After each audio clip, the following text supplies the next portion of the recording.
원내대표님께서 잠시 지금 급한 통화를 하고 계셔서 제가 물 먹고 있습니다.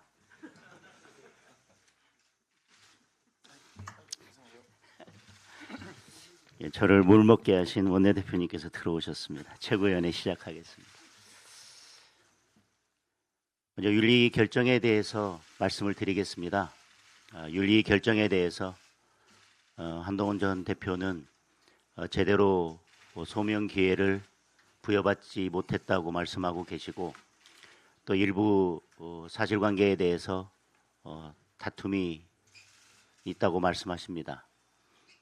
저는 윤리 결정이 사실관계에 부합한 제대로 된 결정이 나오려면 당사자가 직접 윤리위에 출석해서 어떤 사실이 맞는 것이고 어떤 사실은 다른 것인지에 대해서 충분히 밝힐 필요가 있다고 생각합니다.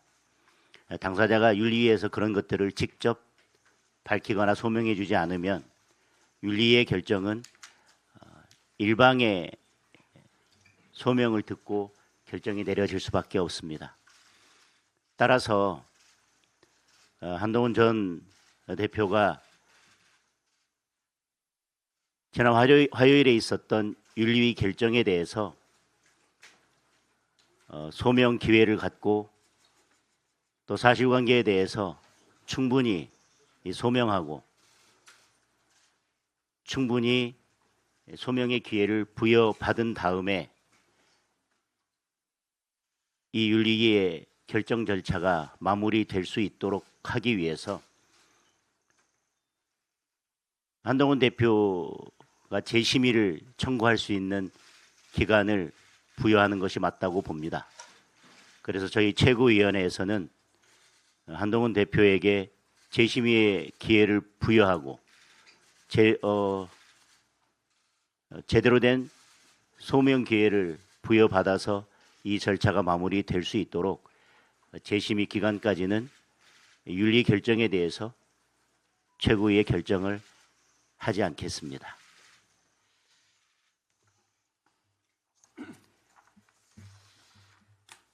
오늘 준비한 말씀을 드리겠습니다. 닭발까지 구의원 법인카드로 선결제해서 먹었다는 김병기 의원. 그렇게 모은 현금이 들어있다는 비밀 금고는 사라지고 없었습니다. 김경 시의원이 쓰던 태블릿과 노트북도 이미 찾을 길이 없습니다. 강선 의원은 새 전화기를 내놓고 비밀번호도 안 가르쳐줍니다. 경찰이 뭉개는 동안 진작 구속됐어야 할 범죄자들이 증거를 인멸하고 입을 맞추고 있습니다.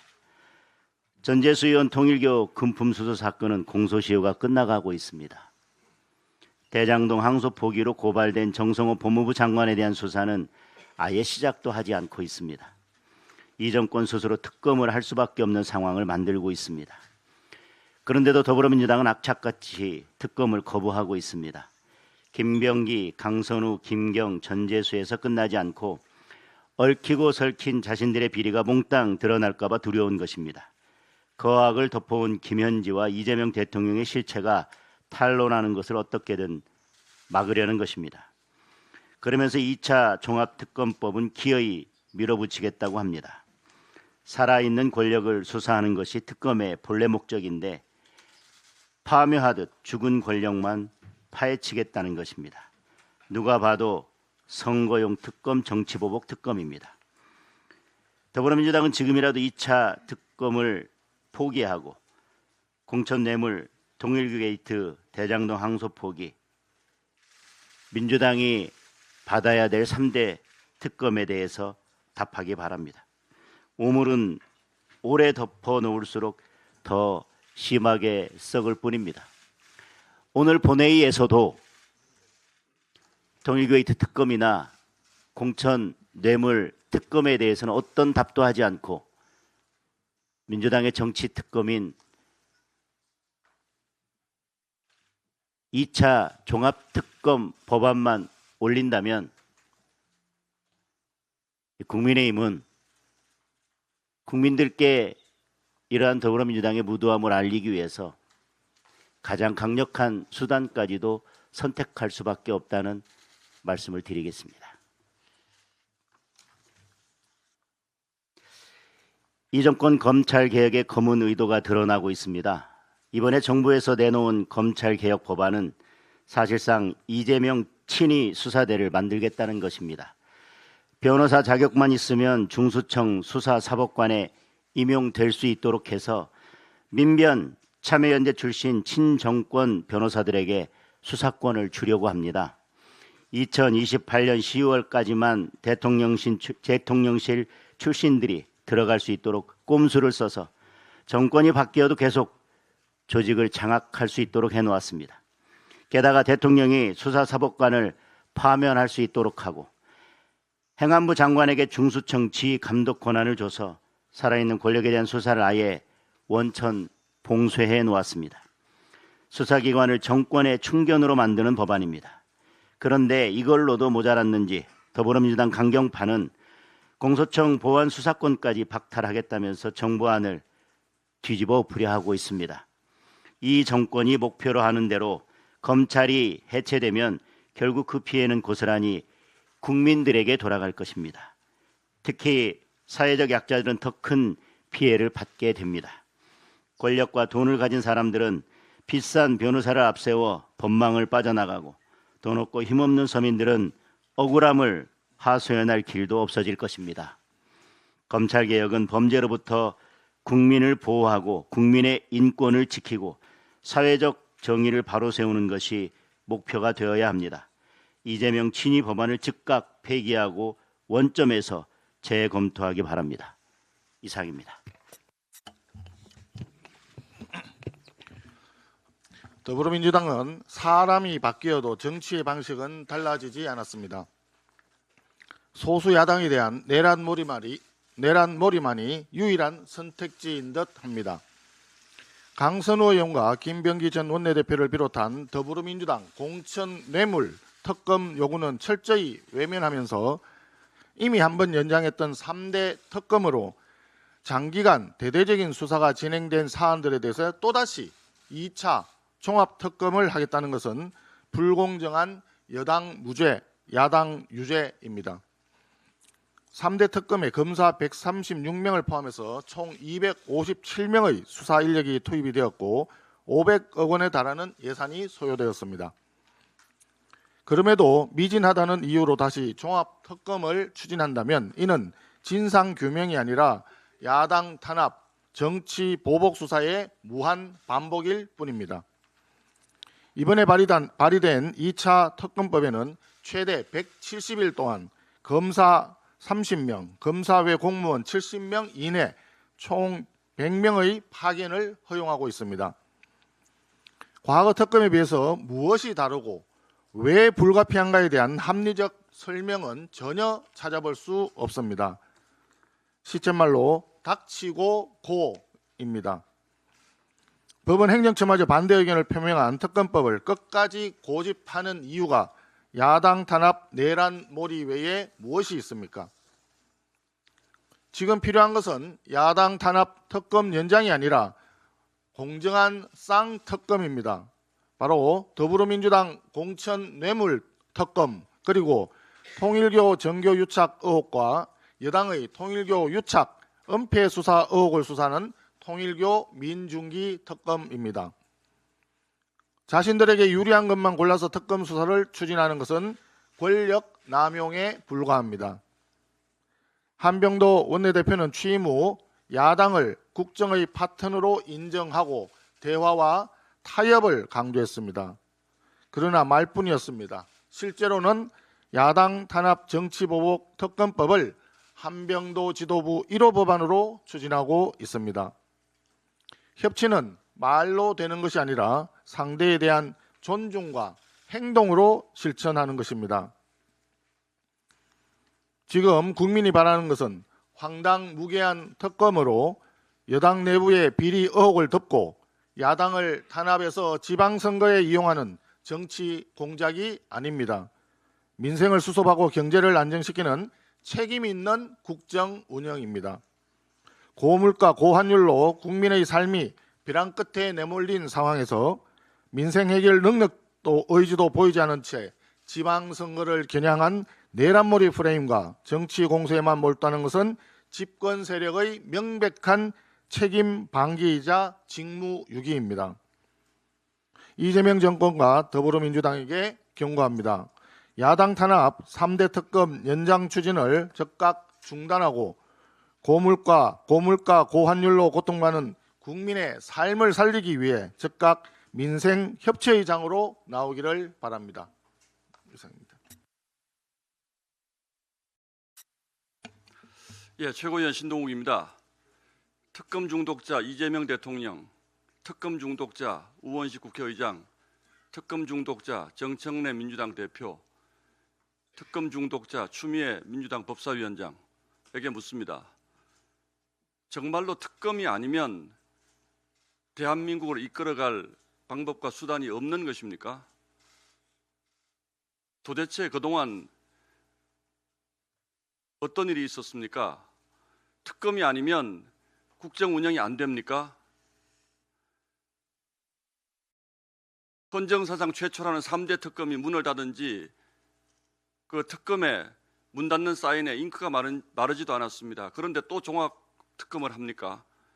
한병도 신임 원내대표는 좀 다를 줄 알았습니다. 그런데 우리 당과의 협상에서 밑도 끝도 없이 반드시 종합특검을 처리해야 한다. 이 종합특검을 반대하면 내란 종식의 방해자가 되는 것이다. 이렇게 얘기를 했다고 합니다. 도대체 한병도 신임 원내대표가 왜 그렇게 얘기를 합니까? 혹시 현지 누나로부터 전화 받았습니까? 특검 안 하면 이재명 대통령 국정 운영이 안 되니 인디언 기우제식으로 비가 내릴 때까지 국민의힘 유죄라는 확정 판결을 받을 때까지 끝까지 특검해라. 이번 종합특검에서 또 아무 결론 없으면, 아무 결과 내지 못하면 어떻게 할 것입니까? 지금 대한민국은 입법, 사법, 행정을 민주당이 다 장악하고 있습니다. 그런데 무슨 특검을 이렇게 남발합니까?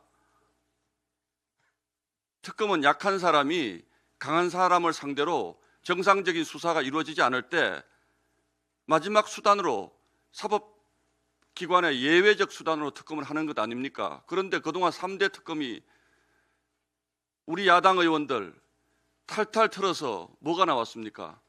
그런데 무슨 종합특검을 또 하겠다는 겁니까? 이제 지방선거가 다가오니까 지방자치단체장들 또 압수수색하고 오라가라 하고 해서 지방선거에 영향을 미치겠다. 그것 이상도 이하도 저는 아니라고 생각을 합니다. 이미 많은 지방자치단체장들이 이런 의심을 품고 있습니다. 정치 관여입니다. 저는 이런 식의 특검이 우리 국민들에게 받아들여진다면 이번 지방선거가 중립적 상황에서 치러질 수 없다라고 생각을 하고 있습니다. 이미 1차 특검에서 아무 결론도 나지 않았던 저희 국민의힘에 대한 반복 수사, 망신주기 수사 계속 반복할 겁니까? 저는 이렇게 말씀드리고 싶습니다. 특검으로 흥한 자, 특검으로 망할 것이다. 저희가 오늘 통일교 특검을 받으라고 주장을 했습니다. 그런데 전재수 전 장관이 통일교로부터 불법 뇌물 받은 특검에 대해서는 아무 말이 없습니다. 김병기 본인들이 제명해 놓은 김병기 전 원내대표를 비롯한 공천 뇌물 특검 이것에 대해서도 대답이 없습니다. 그러고 2차 종합특검 하자고 합니다. 저는 반드시 특검으로 흥한 민주당, 특검으로 망할 것이다. 이렇게 말씀드리겠습니다. 이상입니다. 네, 최고위원 김민수입니다. 대한민국 참 검사 노릇도 경찰 노릇도 판사 노릇도 하기 힘든 나라입니다. 배운 대로 살기 참 힘든 나라입니다. 국민 한 분 한 분 자신의 삶이 소중하지 않은 사람이 있겠습니까? 내 가족, 내 일상을 지키기 위해서는 소신도 내려놓고 직업윤리도 내려놔야 하는 시대가 온 것 같습니다. 대한민국 참 아빠 노릇도 엄마 노릇도 하기 힘든 시대입니다. 물가는 치솟고 화폐 가치는 떨어집니다. 빚을 내려 해도 빚낼 곳도 마땅치 않습니다. 대출 금리는 치솟습니다.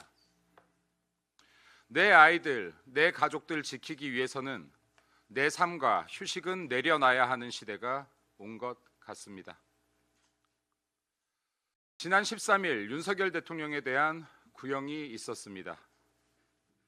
구형은 구형일 뿐이고 검사의 의견일 뿐이지만 205억 국민 혈세를 썼던 특검, 부끄럽지 않습니까? 검사 노릇도, 판사 노릇도, 정치인 노릇도, 가장 노릇도 참 하기 힘든 세상입니다. 그럼에도 법관 여러분이 대한민국 법치와 민주주의를 지키는 마지막 보루입니다. 그간 수많은 재판 자료 보시느라 수고하셨던 존경하는 재판관님, 재판관 노릇 참 힘드시겠지만 부디 법리와 원칙, 법관의 양심에 따른 판결을 해주시길 간곡히 간청드립니다. 법이 기준과 원칙을 잃는다면 결국 최종 피해자는 국민이 될 것입니다. 한 번 무너진 법치가 마지막으로 향하는 칼끝은 항상 국민이었습니다. 12개 혐의로 5개의 재판을 받던 이재명의 재판은 중지됐습니다. 민주당 전당대회 동봉투 사건은 항소심 전원 무죄 처리됐습니다. 문재인 정부가 응폐했던 서해 공무원 피살 사건 1심에서 박지원 등 주요 피고인 7명 모두 무죄였습니다. 대장동 뇌물 의혹 김만배는 대법원에서 무죄가 확정됐습니다. 대한민국 사법의 잣대가 법리가 아닌 진영의 논리에 의해 양갈래로 나뉘는 것은 아닌지 우려가 됩니다. 존경하는 재판관님들께 다시 한번 읍소합니다. 하나의 사건, 특정인 한 명의 문제로 바라보지 말아 주십시오. 법의 기준이 무너지면 최종 피해자는 결국 대한민국입니다. 최종 피해자는 결국 국민이 됩니다. 대한민국 국민들이 각자의 노릇을 하기가 너무나 힘든 세상이 계속된다면 이재명 정권 역시 그 수명을 다하지 못할 것입니다. 12개 혐의, 5개 재판, 이재명 재판 속개합시다. 권력으로 부패와 범죄 혐의를 모두 덮고 있는 부패 천국, 김병기 민주당 공천 뇌물 사건, 전재수 등 통일교 유착 사건, 특검 실시합시다. 대한민국 법치 바로 세웁시다. 이상입니다.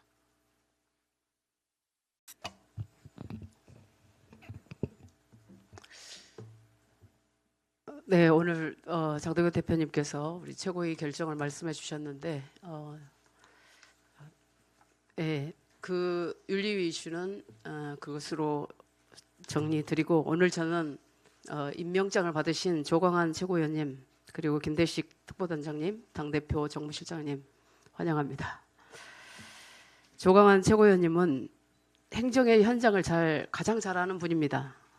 숫자와 절차 뒤에 있는 사람의 삶을 가장 먼저 보는 행정을 해오셨습니다.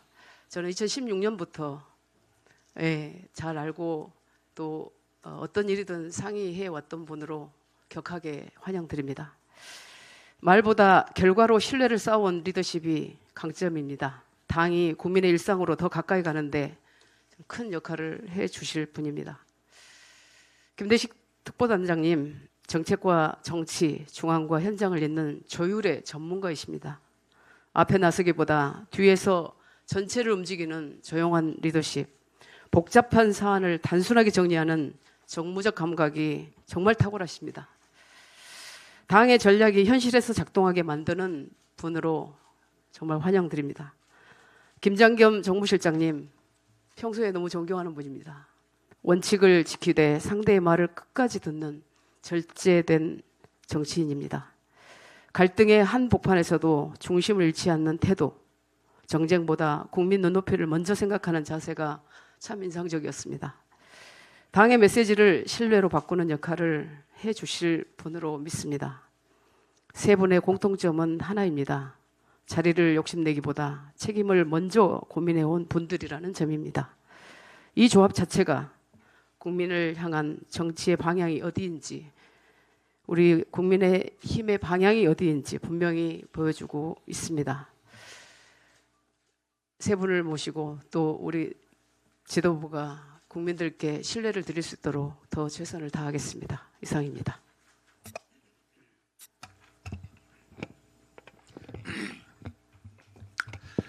최근 우리 당이 배출한 전직 대통령에 대한 사형 구형이 있었습니다. 또한 우리 당의 전직 당대표의 윤리 결정도 있었습니다.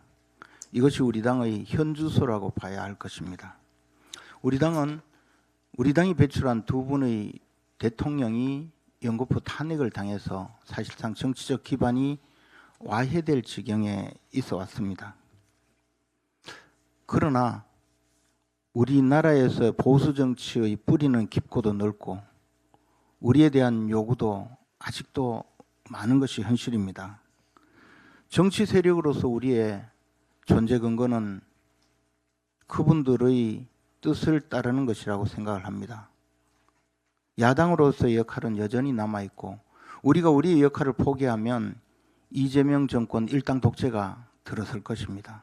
그래서 우리는 우리의 근거를 우리 스스로 돌아보고 늘 혁신하고 변화하고 새 출발을 해야 하는 것입니다.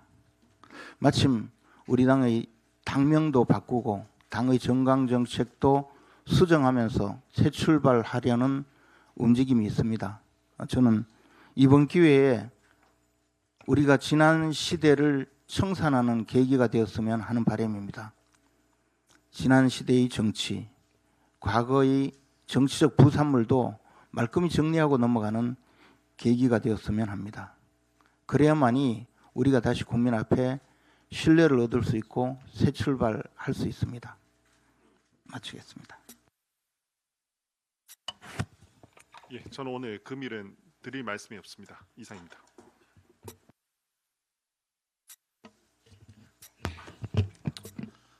오늘 저 인사드리는 날이니까 저도 한 말씀 드려야겠죠. 예. 뭐 오랜만에 마이크 잡으니까 좀 긴장이 되네요. 혹시 저도 말 실수를 좀 하는 사람이어서 말 실수할까봐 오늘은 참 모처럼 원고를 써왔네요. 네. 저는 1990년 1월달 3당 합당 직후 정치권에 몸을 담은 후로 진짜 볼 것 못 볼 것 다 겪으면서 대한민국 정치에 수많은 우여곡절을 경험해서 여기까지 왔습니다. 오늘 대표님을 포함해서 다른 최고위원님들께서 말씀 다 하셨지만 저는 36년의 한국 현대사의 정치 과정 속에서 요즘과 같은 어처구니 없고 황당한 경우는 처음 겪습니다. 너무 황당하니까 어떻게 대처해야 될지를 모를 정도로 정서적 충격이 심하게 지금 자리 잡고 있습니다. 정치 영역이 굉장히 비생산적이고 비효율적입니다.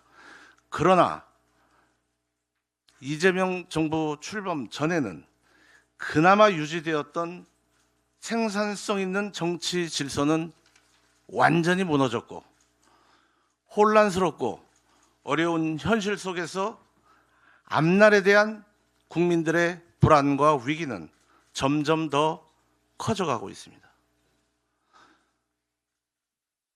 특히 우리 당은 안과 밖에서 감내하기 버거운 혹독한 시련의 시간을 겪고 있습니다. 외부의 공격과 도전으로부터 우리를 지키기에도 버거운 상황에서 일부의 과잉된 몰입이 우리의 어려움을 더욱 가중시키고 있다고 생각합니다. 지금 우리 사회는 합리적 이성과 상식적 논리는 위축되다 못해 거의 찾아보기 힘든 지경입니다. 우리 사회의 책임 있는 구성원들이 자과잉된 이성과 한 방향으로 기울어진 감성을 갖고 세상을 쥐락펴락하고 있습니다. 사실 어쩌면 오늘의 이 참담한 현실은 우리 당 스스로의 부족함에서 기인했을 수도 있습니다. 이기적인 개인의 정치적 탐욕 때문에 전체를 희생시키는 착취적 정치 행태를 이제는 대다수 우리 당 구성원들을 위해서라도 아프지만 정리해야 된다고 생각합니다. 이 자리에 계신 분들은 우리 당과 보수의 가치를 지켜내기 위해 최선을 다해 노력하고 계십니다. 특히 장동혁 대표님께서 열악한 정치 환경 속에서 당의 생명력 복원을 위해 힘겹게 뛰고 계신다고 생각합니다. 보수의 심장이 튼튼하게 일정 수준까지 회복될 때까지는 같은 마음으로 같은 방향을 보며 함께 뛰는 것이 우리가 회생할 수 있는 유일한 길이라고 생각합니다. 끝으로 이렇게 산적한 쉽지 않은 과제를 안고 있는 우리 당과 불안한 현실을 겪고 있는 국민들을 위해 열정을 쏟아볼 수 있도록 저에게 기회를 주신 장동혁 대표님과 흔쾌히 동의해 주신 최고위원님들께 머리 숙여 감사드립니다. 결코 만만하지도 않고 녹록지 않은 현실이지만 제 삶의 과정에서 마지막 봉사라고 여기며 모든 것을 바쳐 헌신하겠습니다. 감사합니다. 예, 정책위 의장입니다. 정책위 의장이라는 막중한 책임을 맡게 되어 마음이 굉장히 무겁습니다. 제 소임은 분명합니다. 국민의 힘을 말이 아니라 정책으로 평가받는 정당, 민생 경제를 살리는 민생 정책 정당으로 만드는 데 제 역량을 모두 쏟아넣겠습니다. 다가오는 6월 지방선거는 국민의 삶을 실질적으로 바꿀 수 있는 정책과 공약으로 국민의 선택을 받아야 하는 선거입니다. 정책위원회는 선거용 구호가 아니라 현장에서 즉각 작동하고 실행 가능한 책임 있는 공약으로 국민 앞에 다가가겠습니다. 지금 대한민국 민생 경제 상황은 그 어느 때보다 엄중합니다. 고환율, 고물가, 고금리라는 삼중고는 여전히 서민의 삶을 옥죄고 있고 부동산 시장 불안과 양질의 일자리 부족은 미래 세대의 희망을 꺾고 있습니다. 자영업자들은 IMF 외환 위기 때보다 더 힘들다고 호소하고 있으며 매출 급감과 높은 고정비 부담 속에서 폐업 위기에 몰리고 있습니다. 2030 청년들은 일자리를 찾지 못해 아예 구직을 포기하는 이른바 쉬어섬 인구가 70만 명을 넘어서며 역대 최고 수준입니다. 서울을 비롯한 수도권 집값은 현금 부자가 아니면 내 집 마련을 포기해야 한다는 절망 섞인 목소리가 커지고 있습니다.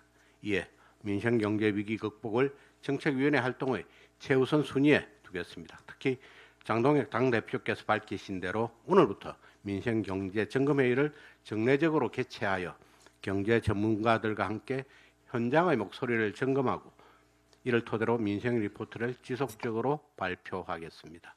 정책위원회와 여의도 연구원이 긴밀히 협업하여 숫자와 이론이 아니라 국민의 삶을 제대로 나아지게 하는 정책 대안을 만들어 가겠습니다.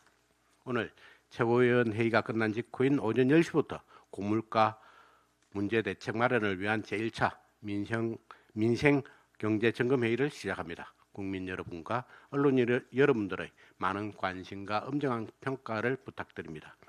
국민의힘이 민생 앞에 가장 먼저 답하는 정당, 정책으로 국민의 신뢰를 받을 수 있는 정당이 될 수 있도록 정책위 의장으로서 최선을 다하겠습니다. 감사합니다.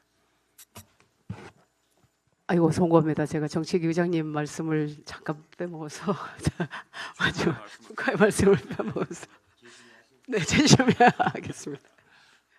아유 죄송합니다. 방금 우리 정점식 정책위장님 말씀대로 평소에 유심히 저는 이렇게 배워 왔습니다. 정말 법과 제도로 모든 정책을 이렇게 완성시키는 분인데요. 속도보다 늘 완결성을 이렇게 중시하는 정책가다 이런 생각을 하고 있었는데 이제 정책의장님을 오셔서 정말 격하게 환영드립니다. 특히 이제 복잡한 어떤 쟁점 앞에서도 감정에 휘둘리지 않으셔요.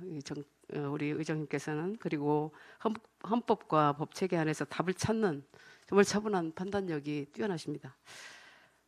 또 정책이 방금 말씀하신 것처럼 정치적 구호로 소모되지 않도록 지켜내는 그 무게감 있는 리더십. 이 당의 정책이 국민의 삶으로 이어질 수 있도록 또 현실과 제도의 간극을 지속적으로 메워 오신 분입니다. 이 정책의 신뢰가 디테일에서 나온다는 사실을 가장 잘 알고 계신 분인데 우리 당이 정책으로 평가받게 만드는 그 힘, 그 중심에 우리 정점식 정책의장님이 계신다는 것을 국민 여러분께 알려드리면서 마치겠습니다.